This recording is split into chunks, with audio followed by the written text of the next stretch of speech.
Hello, welcome back to my YouTube channel. कैसे हैं आप सब? ठीक ठाक हैं, खैरियत से होंगे। तो हम आज अपनी इस वीडियो के अंदर चैप्टर नंबर 2 स्टार्ट कर रहे हैं और इस चैप्टर का नाम है सॉल्विंग अ बायोलॉजिकल प्रॉब्लम। तो हम इस चैप्टर के अंदर क्या क्या चीज़ें पढ़ेंगे, तो हम इसमें पढ़ेंगे साइंटिफिक प्रॉब्लम होती क्या है, ठीक है, इसकी कुछ डेफिनेशंस है वो देखेंगे। इसके अलावा थ्योरी क्या होती है, लॉ क्या होता है, प्रिंसिपल्स क्या होते हैं, डेटा ऑर्गेनाइजेशन क्या होती है, डेटा एनालिसिस क्या होती है, mathematics as an integral part of scientific process. तो ये सारी जो जितनी भी टर्म्स लिखी हुई हैं यहाँ पे, इन सब को हम एक एक करके डिस्कस करेंगे। अच्छा, तो देखिए हमारे पास सबसे पहले यहाँ पे जो है वो एक फ्लो चार्ट बना हुआ है, तो इस फ्लो चार्ट को भी हम एक्सप्लेन करेंगे। लेकिन पहले तो हमें ये पता होना चाहिए ना कि सॉल्विंग अ बायोलॉजिकल प्रॉब्लम से क्या मतलब है, इस बात का। इस जो आपका चैप्टर का जो टाइटल है, इस टाइटल का मतलब क्या है। तो देखिए जितनी भी हमारे पास न्यू डिस्कवरीज होती हैं बायोलॉजी के अंदर, वो सारी डिस्कवरीज जो होती हैं वो एक प्रोसेस से गुजरती हैं और उस प्रोसेस को कहते हैं हम साइंटिफिक मेथड।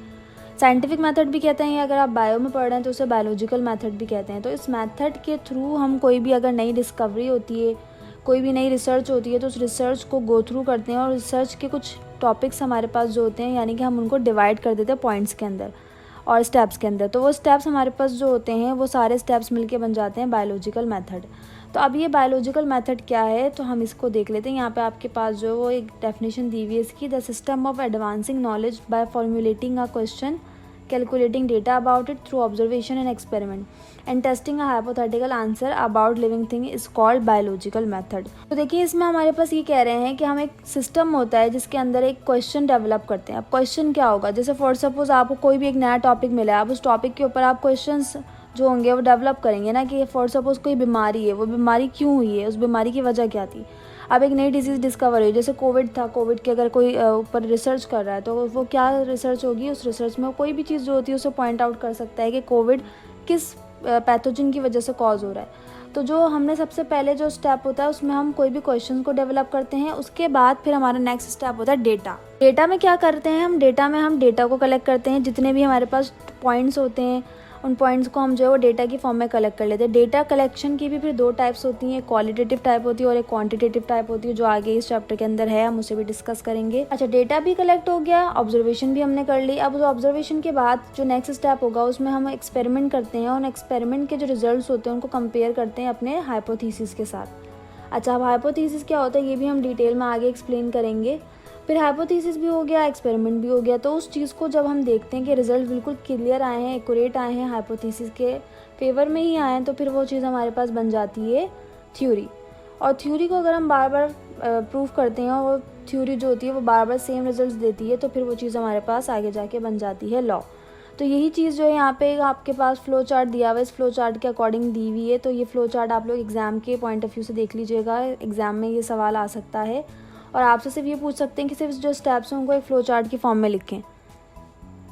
तो देखिए सबसे पहले हमारे पास दिया हुआ है बायोलॉजिकल प्रॉब्लम, ठीक है। बायोलॉजिकल प्रॉब्लम होती क्या है, तो उसके बारे में हम जानते हैं और उससे रिलेटेड ऑब्जर्वेशंस को और इन्फॉर्मेशन को गैदर करते हैं। नेक्स्ट स्टेप होता है जब हमें पता चल जाता है कि इतनी इतनी इन्फॉर्मेशन हमारे पास है, तो हम उससे रिलेटेड एक गैस डेवलप कर लेते हैं। उस गैस को हम कहते हैं हाइपोथेसिस। फिर उस हाइपोथेसिस को हमने करना होता है टेस्ट, ठीक है। तो उसके लिए पहले हम रीज़न डेवलप करते हैं। रीज़न की भी टाइप्स होती हैं, इंडक्टिव रीजनिंग होती है, डिडक्टिव रीजनिंग होती है।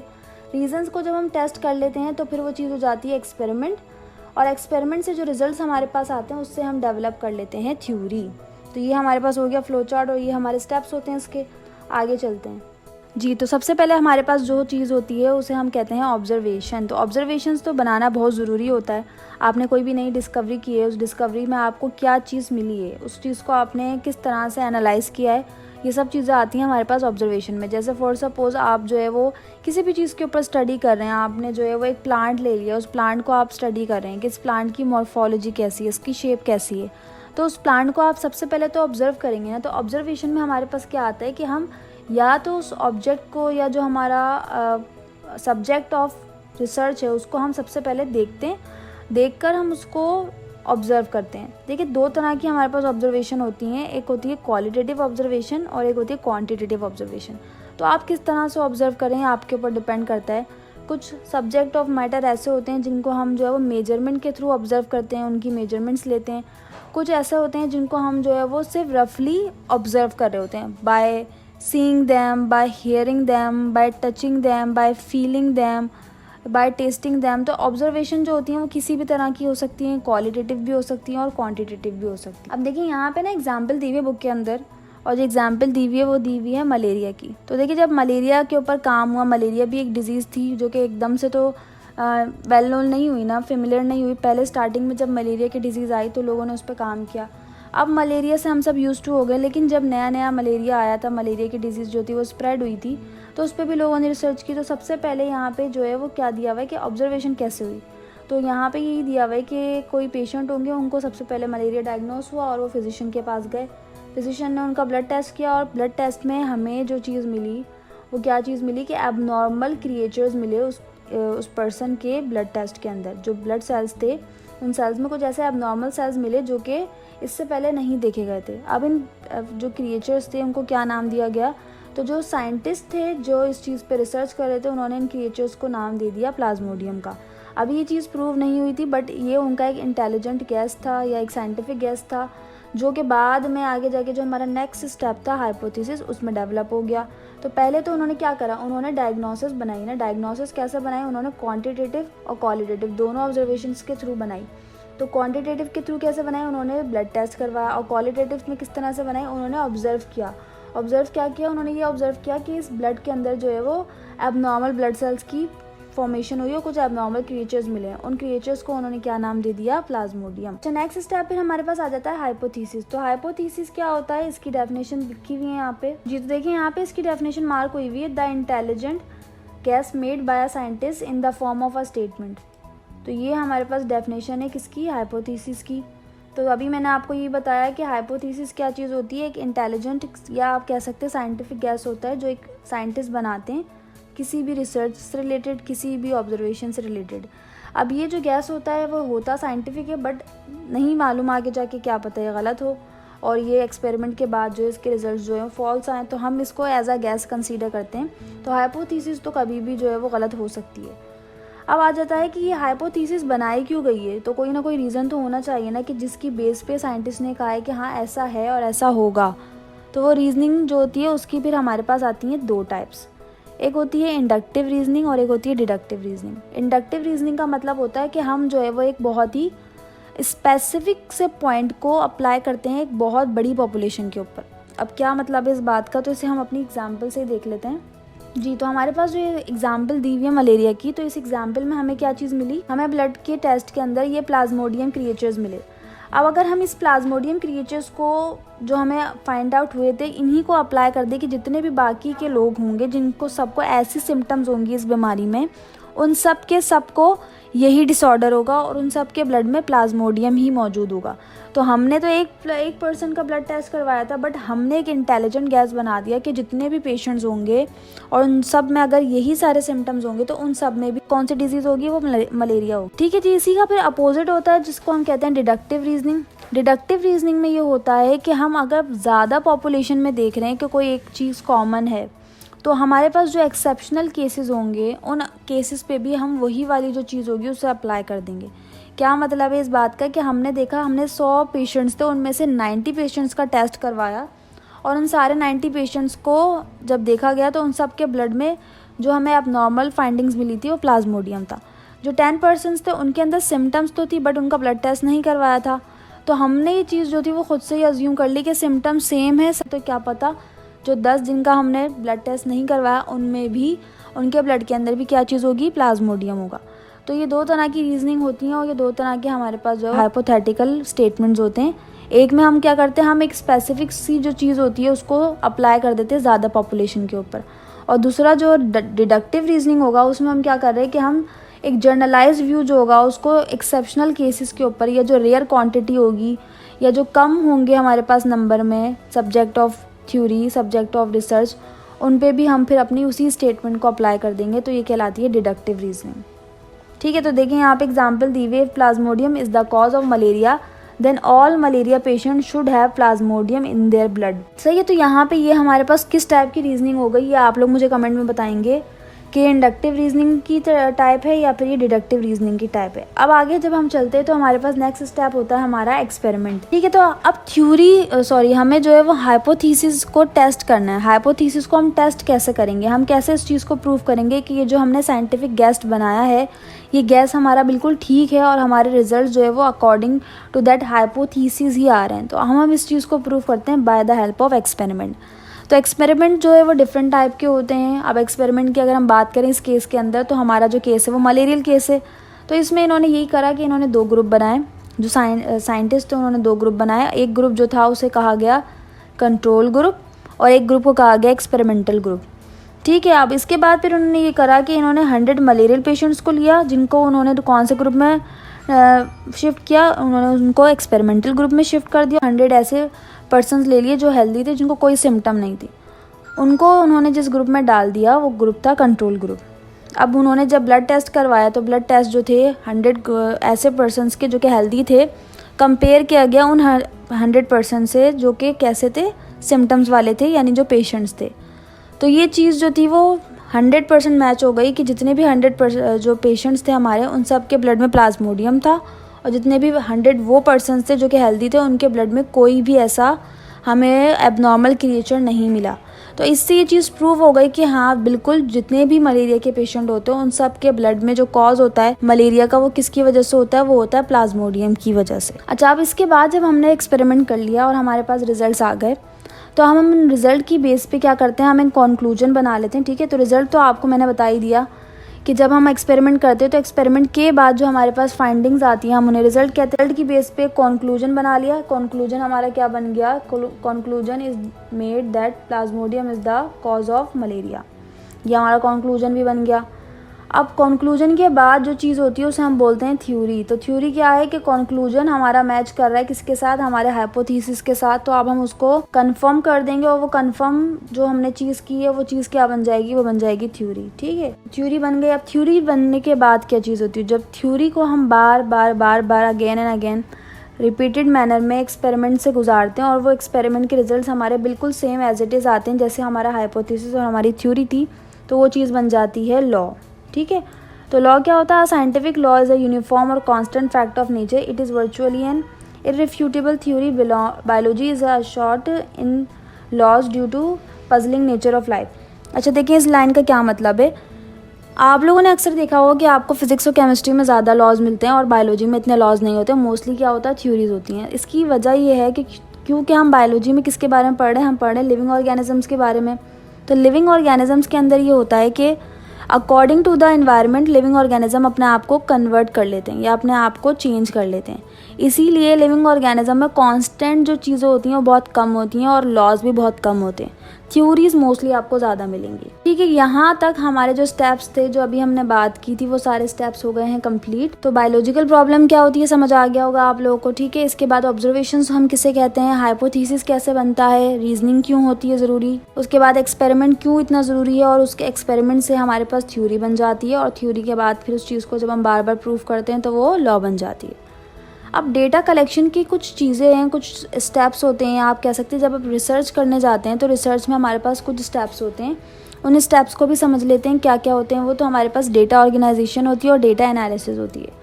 डेटा ऑर्गेनाइजेशन का क्या मतलब होता है और एनालिसिस का क्या मतलब होता है, तो देखिए एग्जाम्पल से समझ लेते हैं इसको हम। तो डेटा ऑर्गेनाइजेशन का क्या मतलब है, डेटा ऑर्गेनाइजेशन का मतलब है कि आपने डेटा को कलेक्ट कैसे किया है। डेटा कलेक्शन के मल्टीपल हमारे पास जो है वो टाइप्स होती हैं कि आप डेटा कैसे कलेक्ट कर रहे हैं। डेटा इन रिटन फॉर्म में कलेक्ट कर रहे हैं, आप क्वेश्चनेयर्स बना रहे हैं, क्वेश्चंस आस्क कर रहे हैं, पूछ रहे हैं आप, या आप जो है वो पास्ट जो हिस्ट्री होती है उससे अपनी रिसर्च की जो इन्फॉर्मेशन है सारी ले रहे हैं। तो हमारे पास डेटा कलेक्शन के मल्टीपल टाइप्स होती हैं।